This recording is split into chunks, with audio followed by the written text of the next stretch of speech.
Një ngjarje e rëndë ka tronditur Ksamilin në orët e para të mëngjesit të sotëm, ku një 20 vjeçar portugez ka humbur jetën pas një konflikti në ambientet e lokalit Principote. Viktima është identifikuar si Luis Miguel Varela Mendes, i datindjes 27 shtator 2005. Fillimisht, për shkak të dhënave paraprake, viktima u raportua si shtetas francez me iniciale MM. Megjithatë, pas vijimit të veprimeve hetimore dhe gjetjes së dokumentimit të identifikimit, autoritetet konfirmuan se bëhet fjalë për një shtetas portugez. Në lidhje me ngjarjen, 38 persona janë shoqëruar nga policia e Sarandës për të marrë në pyetje, ndërsa grupi hetimor po punon për të zbardhur plotësisht rrethanat dhe dinamikën e konfliktit. Për ngjarjen është arrestuar Sokrat Vata, 29 vjeç, i dyshuar si autori i vrasjes. Ai u kap pa kohë pas ngjarjes në Levan të Fierit, ndërsa po largohej në drejtim të Tiranës. Sipas hetimeve paraprake, Vata dyshohet se është ndihmuar nga persona të tjerë për t'u larguar nga vendi i ngjarjes.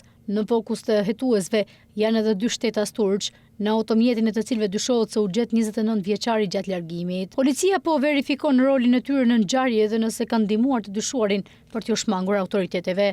Në kuadër të hetimeve është ndaluar edhe Mojsid Matushaj, 24 vjeç, banues në Gjirokastër me detyrë ndihmës specialisti i hetimit të krimit në drejtorinë vendore të kufirit Gjirokastër. Sipas të dhënave të policisë, Matushaj punonte gjithashtu si pjesëtar i sigurisë në kompaninë Elite Security së bashku me Sokrat Vatën në lokalin ku ndodhi ngjarja. Ai dyshohet se ka ndihmuar Vatën të largohej pas ngjarjes, ndërkohë është shpallur në kërkim edhe Bekim Bulica, 36 vjeç, i cili dyshohet se ndodhi në vendin e ngjarjes më pas është larguar drejt Tiranës. Hetimet janë përqendruar tashmë në disa pista, përfshirë konfliktin që parapriu ngjarjen, rolin e personave të pranishëm në lokal dhe mënyrën se si dyshuari kryesor është larguar nga Ksamili. Policia ka marrë në pyetje 10 persona dhe po analizon provat e mbledhura në vendngjarje, ndërsa pritet që hetimit të çojnë në ndalimin e personave të tjerë nëse provohet përfshirja e tyre në ngjarje.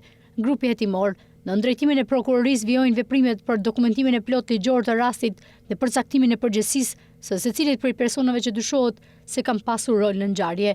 Autoritetet pretet të japin një informacion më të plotë pasi të përfundojnë veprimet e para hetimore.